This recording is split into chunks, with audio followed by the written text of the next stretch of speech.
Guys প্ৰায় একদম আধা ঘণ্টামান ৰখিলোঁ মই তো ৰখি পিনি তো ব্লগ কৰিছিলে অকণমান দেখা পালে মই গমেই পোৱা নাই এজন ব্লগ কৰি আছিলে চ'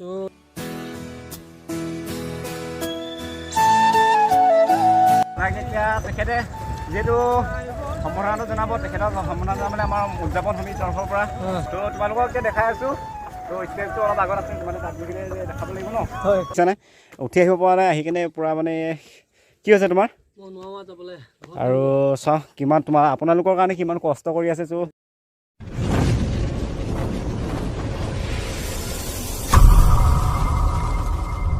ওপৰত গাইজ উঠি যাবলৈ চিৰি বগাব লাগিব ত' এতিয়া ফাৰ্ষ্ট চিৰি বগা চাওঁতে ইফালেদি আহিম চ' এইফালেদি যাব পাৰে এইফালেদি ধুনীয়াকৈ যাব পাৰে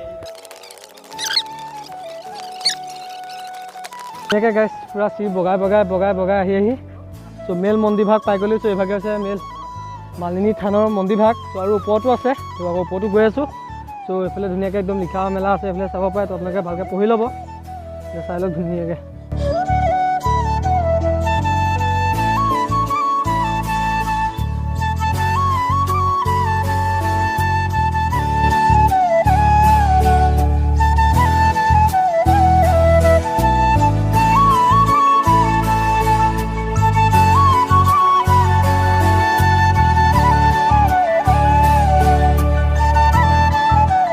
পূৰা ভিতৰলৈ পূৰা সোমাই দিছোঁ আৰু ধুনীয়াকৈ এইফালে পূৰা ইয়াতে দৰ্শন কৰিবগৈ লাগিব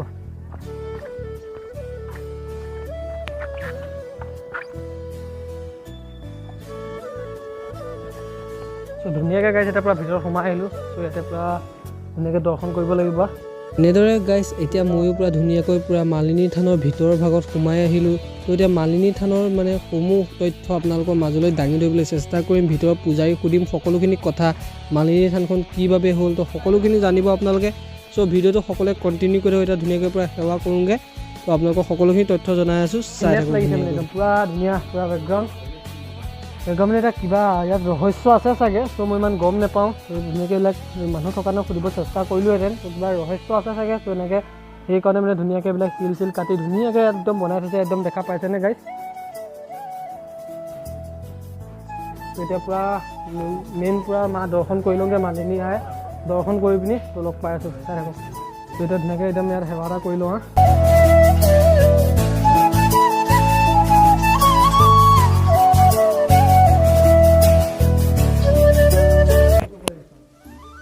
মহাভাৰত কালৰ দ্বাপৰ যুগৰ পৰা জড়িত ইয়াৰ কাহিনী মেইন কৰি ভগৱান কৃষ্ণই যেতিয়া ৰুক্মিণী হৰণ কৰিছিলে ইয়াৰ পৰা আগত শদিয়াৰ ফালে আজিৰ অৰুণাচলৰ ভীষ্মকনগৰ যোনটো কুণ্ডিল নগৰ নামেদি জনা যায় তাৰ পৰা ৰুক্মিণীক ভগৱান কৃষ্ণই হৰণ ৰুক্মিণী স্থান যোনটো আছিলে তাত জিৰণি লৈছিলে আকাশী গংগাত গৈ পেলাই তাত ধুইছিলে তাৰ পাছত এইটো বিবাহ অলপ বিবাদিত আছিলে কাৰণ ৰুক্মিণীৰ ককাইদেৱে ৰুক্মবীৰে শিশুপালৰ লগত ৰুক্মিণীৰ বিবাহৰ কথাটো নিশ্চিত কৰা আছিলে তাৰ কাৰণে অন্যান্য দেৱী দেৱতা যিমান আছে এইটো ভগৱান কৃষ্ণ আৰু ৰুক্মিণীৰ বিবাহ কৰাবলৈ নিজৰ প্ৰয়ত্নত আছিলে কাৰণ হ'ল মা ৰুক্মিণীৰ লক্ষ্মীৰ অৱতাৰ আছিলে গতিকে ইয়াত আহি পেলাই বাহাৰ পাতি ভগৱান শংকৰ আৰু মা পাৰ্বতী ইয়াত বহিছিলে যেতিয়াই ভগৱান কৃষ্ণ ৰুক্মিণীক লৈ আহিলে তেতিয়াই মা পাৰ্বতীয়ে নিজৰ ৰূপটো পৰিৱৰ্তন কৰি মালি ছোৱালী মতলব ফুল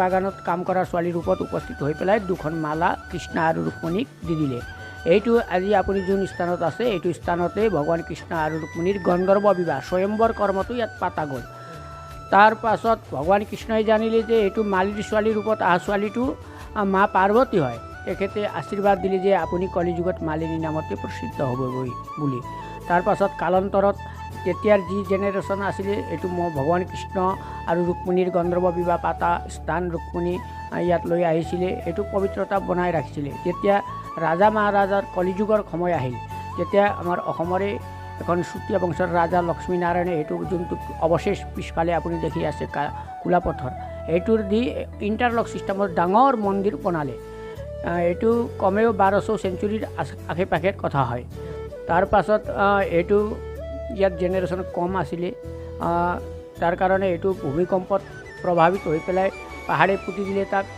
ক্ষয় গ'ল আৰু মাটিৰ তলত মন্দিৰটো অৱশেষ সোমাই গ'ল কাৰণ তেতিয়া চিমেণ্ট নাছিলে সেইকাৰণে ইণ্টাৰলক ছিষ্টেমটো ভাঙি গ'ল। আকৌ আমাৰ ভাৰত স্বাধীন হোৱাৰ পাছত অনুমান কৰে কিছুমানে যে এইটো 51ৰ ডাঙৰ ভূমিকম্প, কিন্তু তাৰ আগতো হ'ব পাৰে, এইটো কোনো তথ্য নাই।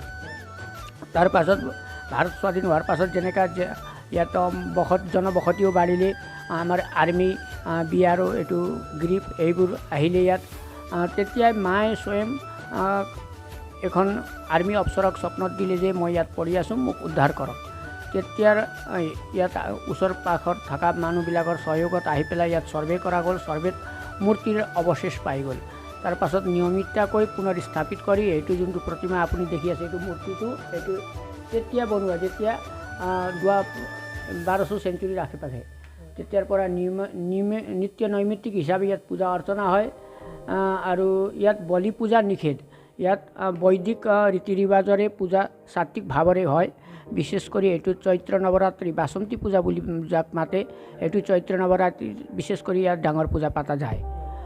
কাৰণবশতঃ এইটো আমাৰ ক্লাইমেট চেঞ্জ আৰু ইয়াৰ হোৱাৰ কাৰণে এতিয়া মেলাও পাতা আছিলে, কিন্তু এইটো বছৰৰ পৰা মেলাটো তাৰ ট্ৰান্সফাৰ কৰি পেলাই আমাৰ মাঘ মেলা জানুৱাৰী মাহত ষ্টাৰ্ট কৰিলে। এইটো এতিয়া চৈত মেলা হোৱা নাই, কিন্তু ইয়াত প্ৰতি বছৰে এই বাসন্তী পূজাটো বিশেষ কৰি হয়। অসমতো আহে, অসমৰ বাহিৰৰো ভক্তজন অজস্ৰ সমাগম থাকে। বিশেষ কৰি ডিচেম্বৰ, জানুৱাৰী, ফেব্ৰুৱাৰী এই 3 মাহত বেছি সমাগম থাকে। আৰু যেতিয়া চৰকাৰী ছুটি হ'ল, কিবা হ'ল, পৰ্ব হ'ল, তেতিয়া বেছি জনসমাৱেশ ইয়াত থকা যায়। মানুহবিলাকৰ আছে যে ভক্তৰ বিশ্বাস আছে যে ইয়াত যি কিবা মনৰ কথা মাক মাগিলে সেইটো পূৰণ হয় বুলি ভক্তৰ এইটো কথা। ইমানেই ইয়াৰ কাহিনীটো। তো ধুনীয়াকৈ এতিয়া গাইছ বুজাই দিলে আপোনালোকক, চ' সকলোৱে বুজি পালে চাগে। তো মানে মালিনী থান কিভাৱে বিখ্যাত হয়। চ' এতিয়া বহুত টুৰিষ্ট আহে ইয়াত, তো টুৰিষ্ট আহে ন বহুত দূৰ দূৰণিৰ পৰা, বাহিৰৰো আহে ন। তো এতিয়া সকলোখিনি বুজাই দিলে। চ' এতিয়া আপোনালোকক আশে পাশে থকা জেগাবিলাক অকণমান দেখুৱাবলৈ চেষ্টা কৰিম।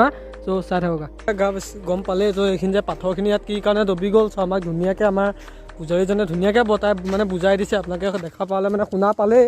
চ' এইফালে একদম দেখা পাইছে এইবিলাক কি কাৰণে দবি গ'ল। চ' এইটো বোলে মন্দিৰ আছিলে এটা বহুত, মানে মালিনী থান মেইন মন্দিৰটো এইটো এইভাগ আছিলে। চ' বোলে ভূমিকম্প হৈছিলে, প্ৰবল ভূমিকম্পৰ ফলত বোলে যিটো মন্দিৰ আছে ন, এই মন্দিৰটো বোলে ডুব গৈ পিনি চ' বাকী এইকণ বাচি থাকিলেগৈ। চ' এইটো বহুত মানে কিবা 100 ফুট নে কিমান ফুট ওখ বুলি কৈছে। চ' এখন মানে দবি। চ' এতিয়া মানে এইটো মেইন মন্দিৰ ভাগ মানে এতিয়া এইভাগ আছেগৈ। চ' এইভাগ এতিয়া নতুনকৈ নিৰ্মাণ কৰা হৈছে এইখিনি ধুনীয়াকৈ। চ' এইখিনি দেখা পাইছে, এইখিনি বহুত ইতিহাস আছে। চ' আপোনালোকে গুগলত চাৰ্চ কৰিলেও ধুনীয়াকৈ গম পাই যাব। চ' কি ধুনীয়া মানে লাগিছে, মানে ভিউটো কিবা এটা ভাল লাগিছে। তো চিনেমেটিক এটা দিছোঁ, আপোনালোকে চেক কৰি। তো এইখিনি পূৰা এক্সপ্ল'ৰ ধুনীয়াকৈ কৰা হৈ গ'ল। চ' এতিয়া ফাইনেলি ওপৰত ইনষ্টাগ্ৰামত ফ'ল' কৰিব গাইছ। ইনষ্টাগ্ৰামতো পূৰা ৰিল চিল বনাবলৈ চেষ্টা কৰিছোঁ ধুনীয়াকৈ। স্পট নিপিনাকৈ গুচি আহিলে। চ' তাৰপৰা মন্দিৰ চাই তো গাইছ বহুত ওপৰত উঠিব লাগিব। কি হয় অৱস্থা বেয়া লাগিব। তো সৰস্বতীৰ পৰা বগা ধুনীয়াকৈ ওপৰত যাব লাগিব। এতিয়া গোটেইখিনি পাহাৰ এলেকা দেখা পাইছেনে গাইছ? মালিনী থান যদি আহিছে নিশ্চয় দেখা পাইছে। চ' হ'লেও দেখুৱাই দিছোঁ এইফালে। তো বেলিও পৰি আহিছে গাইছ, একদম পৰা আমিও যাব লাগে।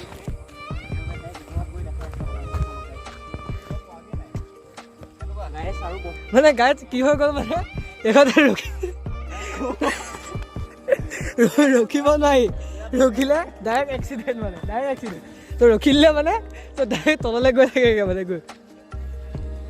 আহিছোঁ যেতিয়া ওপৰত উঠিব লাগিব গাইছ। ফুল ছাপৰ্ট আছে, আপোনালোকে ছাপৰ্ট কৰি থাকক। অ' মা এইবোৰ জোচ ল'ৰা।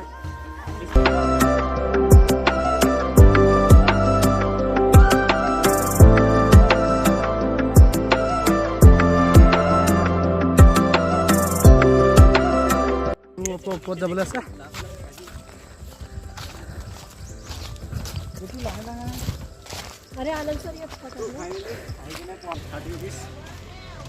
বহুত দাম এটা ষ্টিঙত গাইছ। 40 টকা গৈছে। চ' 20 টকা এটা পায় নৰ্মেল। 40 টকা দি কোনে খায়, এনে 20 টকা কোনে এক্সট্ৰা দিয়ে। চ' সেই তাৰপৰা ওপৰত গৈ থাকোঁ। ওপৰত আহি আছোঁ মানে ধুনীয়াকৈ। সেইখনতো কওঁ গাঁও এলেকা নে কি গম নাপাওঁ মানে। চ' ফাইনেলি আহি গাইছ ওপৰত যিভাগ মূৰ্তি আছিলে, মানে যিভাগ মালিনী থান আছিলে ওপৰৰ ভাগৰ এইফালে গাইছ দেখা পাইছেনে? চ' আহি পাই গ'লোহি। চ' এতিয়া আকৌ ওপৰত উঠি যাওঁ। আকৌ গাইজ দেখিয়ে ভয় লাগিছে ওপৰত উঠিবলৈ ভৰি কিবা লাগি গৈছে একদম গাইজ সোমাই দিলোঁ এতিয়া মেইন যিভাগ ওপৰৰ ভিতৰৰ মন্দিৰভাগ আছিলে একে চিৰি চিষ্টেম চিৰি উঠিব মই নোৱাৰোঁ আৰু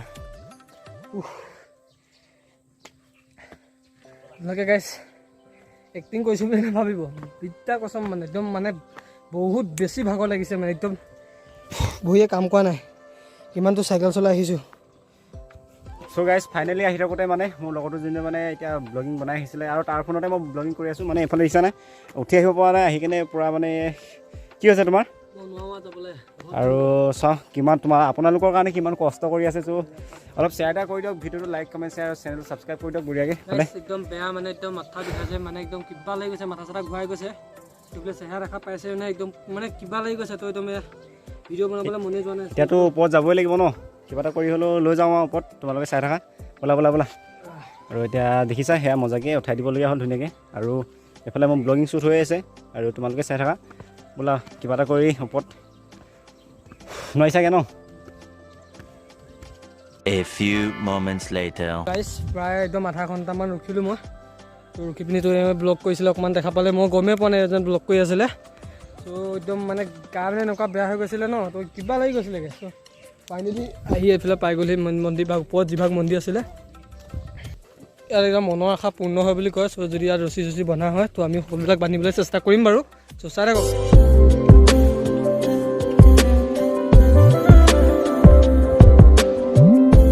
ইয়াৰ পৰা মানে তললৈ মানে হোৱাইট এংগুলত এতিয়া জুম কৰি দেখুৱাইছোঁ মানে যিটো মানে বস্তু দেখিছোঁ ন চ' মানে কিবা বহুত তলত মানে বহুত বেছি তলত তো মানে একদম মাথা চাথা ঘূৰাই গৈছে মানে ভিউটো দেখি কিন্তু চালিয়া লাগিছে দেখি চ' এইটো হৈছে মেইন মন্দিৰভাগ গাইছ এইটো আছিলে ত' ফাইনেলি গাইছ পূৰা এতিয়া আমি ইয়াত পূৰা অহা এঘণ্টামান হৈ গ'ল চ' ধুনীয়াকৈ একদম জেগাবিলাক এক্সপ্ল'ৰ কৰিলোঁ চ' আপোনালোকক দেখুৱাবলৈ চেষ্টা কৰিলোঁ এইবিলাক দেখা পাইছে চ' অকলে ইনষ্টাত ফ'ল' কৰিব ইনষ্টাৰ পৰা ধুনীয়াকৈ ৰিল বনাবলৈ চেষ্টা কৰিলোঁ এতিয়া তো দুটা ৰিল দিলোঁ ইয়াত বনাই পিনি ধুনীয়াকৈ তো মই নাই ইনষ্টাগ্ৰামত ইমান চখ নাই চ' ভাবিছোঁ বনাইছে এতিয়া চাবলৈহে কৈছোঁ আপোনালোকক তো যদি ভাল পায় ফ'ল' চল' মাৰি দিব আৰু যদি পাৰে এতিয়া ধুনীয়াকৈ এটা চিনেমেটিক গাইজ দেখুৱাইছোঁ আপোনালোকক চেক কৰক কি ধুনীয়া এটা ভিউ পইণ্ট হৈ আছে এইখনৰ পৰা তো চাওক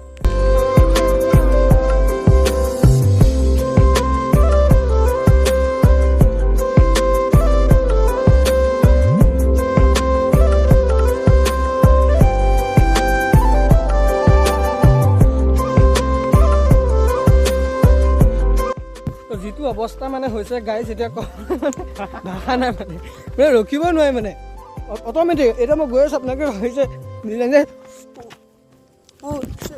ভাই মানে অট'মেটিক মানে ডাইৰেক্ট চলি গুচি আহে তো ৰখিবলৈ চেষ্টা কৰিম বা ৰখিব নোৱাৰি তো ডাইৰেক্ট একদম পূৰা গৈ আছোঁ ৰিক্স আছে দেই আপোনালোক যদি আহে যদি পাৰে মানে বাঁহৰ লাঠি এটা লৈ আহিলে ভাল তো ওপৰৰ পৰা নামি এখন বা উঠিবলৈ হ'লেও তো আমি এটা লাঠি চাঠি নানিলোঁ তলৰ পৰা তো লৈ আহিব যদি আহে মালিনী থান তো ওপৰলৈ লাঠি এটা লৈ আহিব লাঠি চাঠি নহাকৈ যেন নাহে যদি আহে মানে বহুত ৰিক্সাত আহিব লাগিব মানে এতিয়া আমি গম পাই গৈছোঁ মানে আহি চ' কৈ দিছোঁ আপোনালোকৰ সকলোখিনি কথা এতিয়া ডাইৰেক্ট পূৰা তলত যাওঁ চ' এতিয়া কিবা এটা খাই মেলি লওঁ তো এতিয়া বহুত দেৰি হৈ গ'ল চ' ইয়াত আহি পূৰা এক্সপ্ল'ৰ কৰি থকা এইকেইটা আমাৰ লগৰকেইটা ই দুটা চাওক মানে ৰখিব পৰা নাই ৰখিব নোৱাৰি মানে কৈছোঁ মানে যাওঁতেনে বাৰু একো নাই যাওঁতেনে যাব পাৰি তেনে কিন্তু আহোঁতেনে মেইন সেইটো ওলাই তো এতিয়া যেন তেন আহি ফাইনেলি পালোহি আহি তলত গাড়ী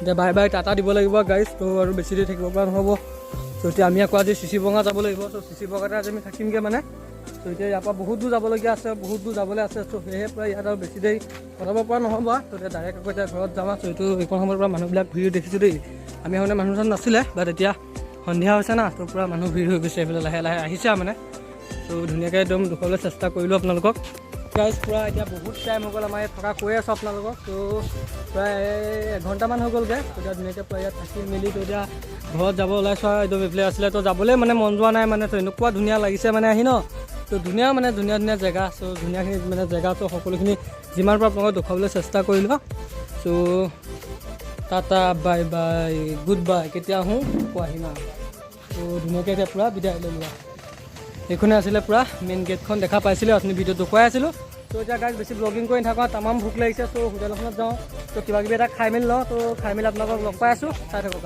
তো সেই গাইজ আজিৰ ভিডিঅ'টো ইমানতে সমাপ্ত কৰিছোঁ। ষ্টেণ্ড পৰি আছে, ষ্টেণ্ডডাল উঠাই লোৱা। তো আজিৰ ভিডিঅ'টো গাইজ ইমানতে সমাপ্ত কৰিছোঁ। তো এতিয়া পুৰা আমি লিকাবালিৰ পৰা পুৰা ওলাই দিলোঁ এতিয়া। তো এতিয়া পুৰা হোটেলত কিবা এটা খাই মেলি পুৰা বিন্দাছ এতিয়া গৈ আছোঁ চিচি বৰগাঁও। চ' সেইবাৰ বহুত দূৰ এতিয়া যাবলৈ আছে বাৰু জাৰ্ণি।